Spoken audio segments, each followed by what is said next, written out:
Also out of Washington, a story we could see more of as we get closer to the 2016 presidential race. A treasure trove of documents has surfaced from a woman that Hillary Clinton once described as a best friend. They say this woman was the sister Hillary never had.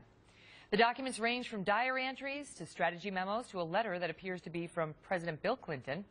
And already the media is taking a close look at Mrs. Clinton's comments concerning sex, power, and men who cheat.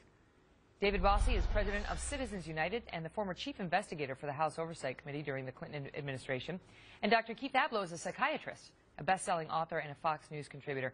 This is so interesting and got so much attention today. David Bossie, what do you think is the most interesting thing as somebody who's devoted years to studying Hillary Clinton to come out of this?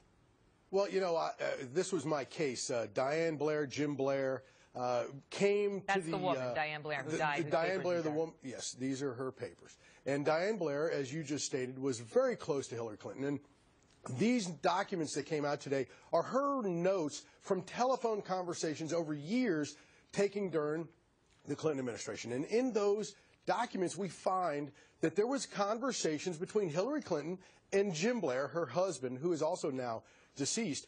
But Jim Blair is the one who made famous the commodities trading. Hillary Clinton taking $1,000 in 1978 and turning it into $100,000 in just a few months' time in cattle future trading. No one ever did that. And, of course, that was one of the big investigations that we uncovered during the Whitewater investigation. All right, Dr. Ablow, let me ask you, because she talks a lot about Bill's affairs. And she talks about Monica Lewinsky in particular, calling her a narcissistic Looney Tune, and seems to be somewhat dismissive of the affair as any sort of comment on their marriage. She says she defended her husband in a phone call with this woman, Miss Blair. She said Bill had made a mistake by fooling around with the narcissistic Looney Tune, but that he was driven to it, in part by his political adversaries, the loneliness of the presidency, and her own failures as a wife. Interesting. Well, listen, here's a window on what the First Lady really believed, which was that, you know, men stray, that the president could be forgiven for this lapse, what she called a lapse. Perhaps she would have forgiven him for many lapses during their marriage. I think it's a loss that the president at the time, Bill Clinton, and the First Lady Hillary didn't come forward and talk openly and honestly about their marriage and what the constraints were and the kind of forgiveness they offered each other, perhaps, because instead he held a prayer breakfast, and she seemed to be very upset about it. I'm not sure she was really that upset about it, and I think that that is not clear. She wasn't being honest with the American people about what the relationship really was. See, I think it's interesting because they talk about how there was a Clinton pollster, researcher who concluded that she was too ruthless for the American people, that they thought Bill was slick, but she was ruthless.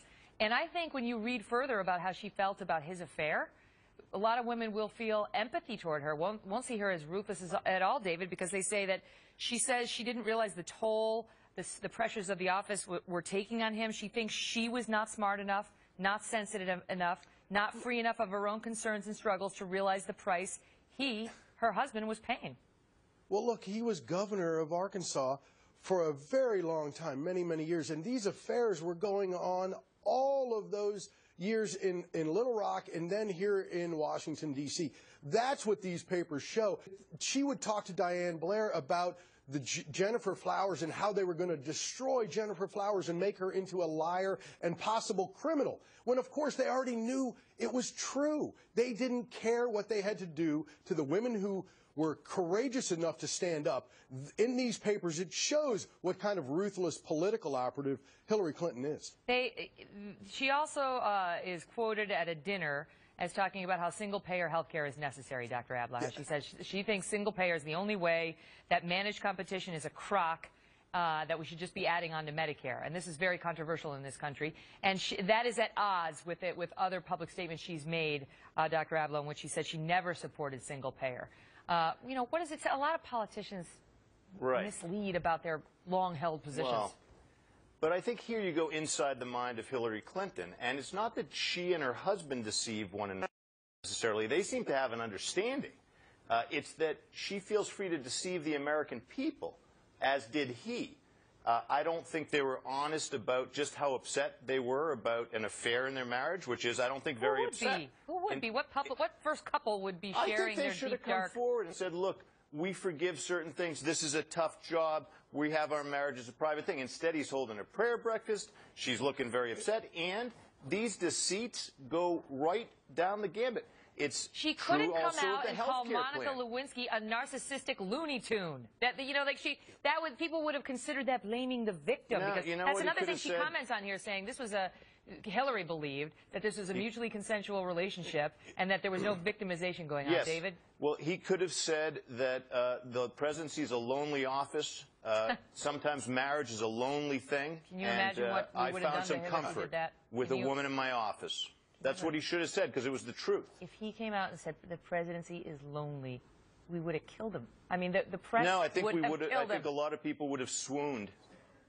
Oh boy, look, David. Well, first of all, I don't know what would have happened. I think that we got off track from our investigations with all the sex stuff. I'll be honest with you. Looking back, I wish we hadn't. But the single-payer issue is very important. And let me just say this: Barack Obama loves to say the architect of his health care was Mitt Romney. Well, it wasn't. It was Hillary Care. Hillary Care of 1993. If you know anything about Hillary Clinton's health care policies back then, single payer, using Medicare to expand single payer, that is what she believed. That's what Hillary Care, and they used similar Obamacare tactics to try to get it brought to the American people in 1993. And that is a very different thing than Barack Obama. One thing to bear in mind as we go forward, there's one quote from her friend that said, this is quoting Hillary, "I'm a proud woman. I'm not stupid."